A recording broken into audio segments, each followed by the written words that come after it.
Sarah was 28 when she first realized something was seriously wrong. A successful marketing manager with a loving family and close friends, she seemed to have it all. Yet one morning, she couldn't get out of bed. Not because she was tired. She'd slept for 10 hours. She simply couldn't find a reason to move. The weight on her chest felt physical, crushing. This was the beginning of her journey with depression. Sarah's story isn't unique. Right now, over 280 million people worldwide are fighting the same invisible battle. Depression doesn't discriminate. It affects the young and old, rich and poor, those with perfect lives on paper, and those facing obvious hardships. Today, we'll explore what depression truly is, why it happens, and most importantly, how we can prevent and overcome it. Let's start by clearing up a massive misconception. Depression is not just sadness. When someone loses a loved one, they feel sad. When a relationship ends, they grieve. These are normal, healthy responses to difficult situations. Depression is something entirely different. Major depressive disorder, the clinical term for depression, is a medical illness that affects your brain chemistry, your thoughts, your physical body, and your behavior all at once. It's like a dark filter that settles over your entire existence, changing how you perceive everything. Imagine your brain as a vast city with billions of electrical signals traveling along highways called neurons. These signals use chemical messengers, neurotransmitters like serotonin, dopamine, and norepinephrine, to communicate. In depression, this intricate system malfunctions. The chemicals become imbalanced, the signals get disrupted, and suddenly the city that is your brain isn't functioning properly. But here's what makes depression particularly cruel. It doesn't announce itself clearly. There's no sudden fever, no obvious injury. Instead, it creeps in slowly. You might notice you're tired all the time, even after sleeping. Foods you loved become tasteless. Hobbies that brought joy feel pointless. Friends seem distant, though nothing has changed in your relationships. You're functioning, but you're not really living. The symptoms typically include persistent sadness or emptiness, loss of interest in activities, significant changes in appetite or weight, sleep disturbances, fatigue, feelings of worthlessness or excessive guilt, difficulty concentrating, and in severe cases, thoughts of death or suicide. To be diagnosed with depression, these symptoms must last at least 2 weeks and significantly interfere with daily functioning. What many people don't realize is that depression manifests differently in different individuals. Some people sleep excessively. Others can barely sleep at all. Some lose their appetite completely. Others eat compulsively. Some become agitated and restless. Others move and speak in slow motion. This variability is why depression often goes unrecognized, especially when it doesn't match what people expect it to look like. Understanding what causes depression is like assembling a complex puzzle with many interlocking pieces. There's rarely a single cause. Instead, it's usually a combination of biological, psychological, and environmental factors. Your genes play a significant role. Research shows that depression runs in families. If you have a parent or sibling with depression, you're 2 to 3 times more likely to develop it yourself. Scientists have identified multiple genes that may increase vulnerability to depression, though no single gene causes it. Think of these genes as creating a predisposition. They load the gun, but life circumstances pull the trigger. Brain structure and chemistry matter enormously. Studies using brain imaging have revealed that people with depression often have differences in brain structure and activity. The hippocampus, which helps process memories and regulate emotions, can actually shrink with chronic depression. The prefrontal cortex shows reduced activity, affecting decision-making and emotional regulation. Meanwhile, the amygdala, your brain's alarm system, becomes hyperactive, making you more sensitive to negative emotions. Hormones also play a crucial role. The stress hormone cortisol, when chronically elevated, can damage brain cells and interfere with neurotransmitter function. This is why prolonged stress is such a significant risk factor for depression. Women experience depression at twice the rate of men, partly due to hormonal fluctuations during menstruation, pregnancy, postpartum period, and menopause. Medical conditions can trigger depression too. Chronic illnesses like diabetes, heart disease, cancer, and chronic pain are strongly associated with depression. It's a two-way street.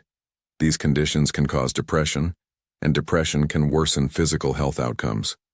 Your thinking patterns significantly influence depression risk. People with certain cognitive styles are more vulnerable. If you tend to interpret events negatively, blame yourself for things outside your control, or have an overly pessimistic view of the future, you're at higher risk. Personality traits matter. Low self-esteem, perfectionism, excessive self-criticism, and feeling you have little control over your life all increase vulnerability. These traits often develop early in life, shaped by experiences and relationships. Trauma is one of the most powerful predictors of depression. Childhood abuse, neglect, or witnessing violence can literally rewire the developing brain, making it more reactive to stress throughout life. But trauma can occur at any age. Losing a loved one, experiencing assault, surviving a disaster, or going through a bitter divorce can all trigger depression. Life circumstances create the context in which depression emerges. Major life changes, even positive ones like getting married or starting a new job, can trigger depression because they involve stress and adjustment. Negative events like job loss, financial problems, relationship breakups, or serious illness are particularly potent triggers. Social isolation is a major risk factor. Humans are fundamentally social creatures, and lacking meaningful connections creates vulnerability to depression. This is especially relevant in our modern world, where people can be constantly connected online, yet feel profoundly alone. Chronic stress, whether from work, relationships, finances, or caregiving, gradually depletes your psychological and physical resources, making depression more likely. It's like constantly driving a car in high gear until something breaks down. Substance abuse often intertwines with depression. Alcohol and drugs can temporarily numb emotional pain, but they ultimately worsen depression by disrupting brain chemistry and creating additional life problems. Seasonal changes affect some people profoundly. Reduced sunlight in winter disrupts circadian rhythms and reduces serotonin production, triggering seasonal affective disorder in vulnerable individuals. While you can't control your genes or prevent all of life's hardships, you can build resilience against depression. Prevention is about creating a foundation of physical, mental, and social health that protects you when challenges arise. Exercise is one of the most powerful preventive tools we have. Regular physical activity increases endorphins, improves sleep, reduces stress hormones, and stimulates the growth of new brain cells. You don't need to run marathons. Even 30 minutes of brisk walking most days of the week provides significant protection. The key is consistency and finding activities you genuinely enjoy, whether that's dancing, swimming, cycling, or playing sports. Sleep is non-negotiable. Chronic sleep deprivation is both a symptom and cause of depression. Protect your sleep by maintaining a consistent schedule, creating a dark and cool bedroom environment, limiting screen time before bed, and avoiding caffeine late in the day. Most adults need 7 to 9 hours of quality sleep nightly. Nutrition directly affects brain function. A Mediterranean-style diet rich in fruits, vegetables, whole grains, fish, nuts, and olive oil is associated with lower depression rates. Omega-3 fatty acids, found in fatty fish, walnuts, and flax seeds, are particularly important for brain health. Limit processed foods, excessive sugar, and alcohol, all of which can negatively impact mood. Develop healthy coping skills before you need them. Learn stress management techniques like deep breathing, progressive muscle relaxation, or meditation. When stress hits, and it will, you'll have tools ready to use. Practice cognitive flexibility. This means learning to question negative thoughts rather than accepting them as truth. When you catch yourself thinking, "I'm a complete failure," challenge it. Is that really true? What evidence contradicts this thought? This isn't toxic positivity, it's balanced thinking. Cultivate self-compassion. Treat yourself with the same kindness you'd show a good friend. When you make mistakes or face setbacks, respond with understanding rather than harsh self-criticism. Research shows self-compassion is strongly protective against depression. Maintain a sense of purpose. People who feel their lives have meaning and direction are more resilient. This doesn't require grand achievements. It might be raising children, creating art, helping others, pursuing a cause you believe in, or mastering a skill. Set realistic goals and celebrate small wins.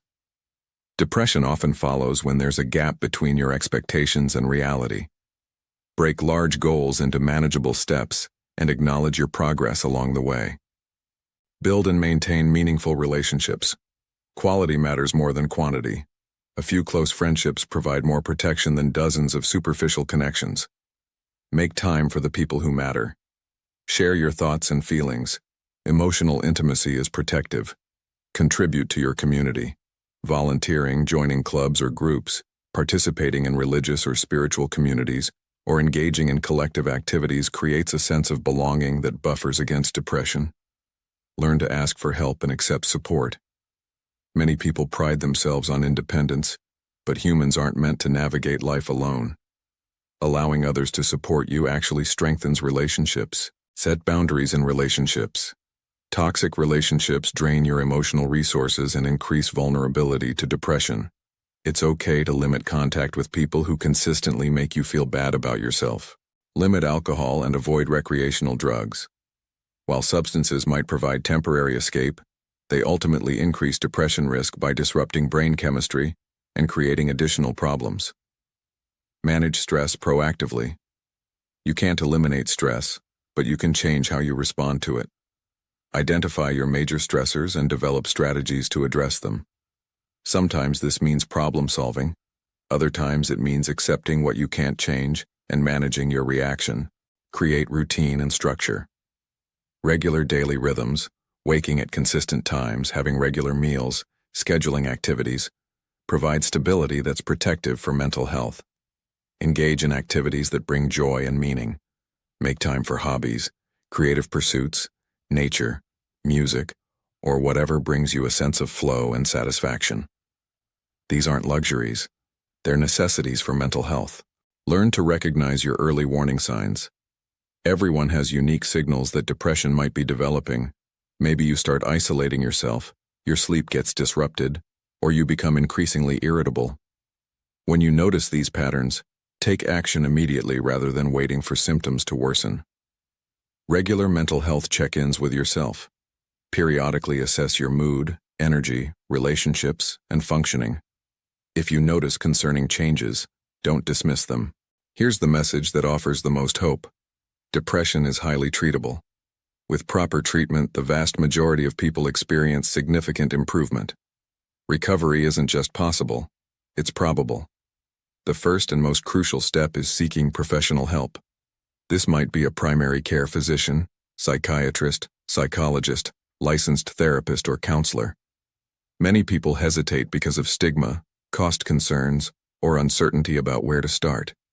But just as you'd see a doctor for persistent physical symptoms, depression requires professional assessment and treatment. Therapy isn't just talking about your feelings. It's learning new skills and ways of thinking that can fundamentally change your relationship with yourself and the world.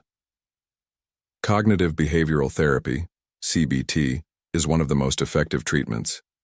CBT helps you identify negative thought patterns and replace them with more balanced, realistic thinking. For example, if you're thinking, "I'm worthless because I made a mistake at work," CBT helps you recognize this as an overgeneralization and develop a more nuanced perspective. I made a mistake, which everyone does. This one error doesn't define my value as a person or employee. Interpersonal therapy focuses on improving relationship patterns and communication skills.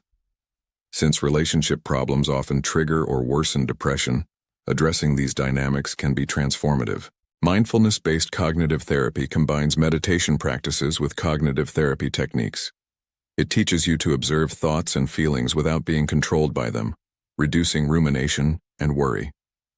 Psychodynamic therapy explores how past experiences and unconscious patterns influence current emotions and behaviors. Understanding these connections can lead to deep, lasting change. The therapeutic relationship itself is healing.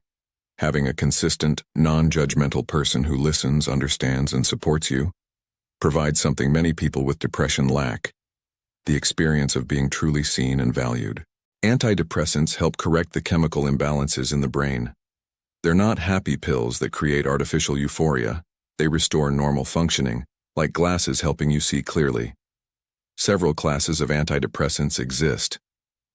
SSRIs, selective serotonin reuptake inhibitors, like fluoxetine and sertraline, are often prescribed first. SNRIs work on both serotonin and norepinephrine. Other options include atypical antidepressants, tricyclics, and MAOIs. Important truths about medication: they take time to work, usually 4 to 6 weeks before you notice significant improvement. Finding the right medication and dose often requires trial and adjustment. Side effects are common initially but usually decrease over time. Never stop medication suddenly. Work with your doctor to taper off safely. Medication works best combined with therapy. Think of medication as helping stabilize the chemical foundation, while therapy teaches you new skills and perspectives. Together, they're more effective than either alone. Even with professional treatment, your daily choices significantly impact recovery. Exercise becomes part of treatment, not just prevention. Studies show regular exercise can be as effective as antidepressants for mild to moderate depression. Aim for 30 minutes of moderate activity most days. Start small if needed. Even a 10-minute walk is beneficial. Sleep hygiene becomes critical. Depression often disrupts sleep, which worsens depression, a vicious cycle. Work with your treatment team to address sleep issues. This might include sleep schedule adjustments, addressing sleep apnea if present, or short-term sleep medication. Nutrition supports recovery. When depressed, people often eat poorly, skipping meals, relying on junk food, or overeating comfort foods. Focus on regular, balanced meals with plenty of vegetables, fruits, whole grains, and lean proteins. Omega-3 supplements may help. Social connection must be maintained even when, especially when, you don't feel like it. Depression makes you want to isolate, but isolation deepens depression. Schedule regular contact with supportive people, even if it's just brief phone calls or walks together. When you're depressed, you don't feel like doing anything. You wait to feel better before resuming activities. But behavioral activation flips this script. You start doing things even though you don't feel like it, and the doing helps lift your mood. Start with small, achievable activities. Maybe it's taking a shower, making your bed, or going outside for 5 minutes. Success with small tasks builds momentum. Gradually add more activities, especially those that used to bring you pleasure or a sense of accomplishment. Schedule your day. When you're depressed, time can feel formless and overwhelming. Creating structure, even simple routines like getting up at the same time, eating regular meals, and having set activities, provides framework and purpose. For treatment-resistant depression, additional options exist.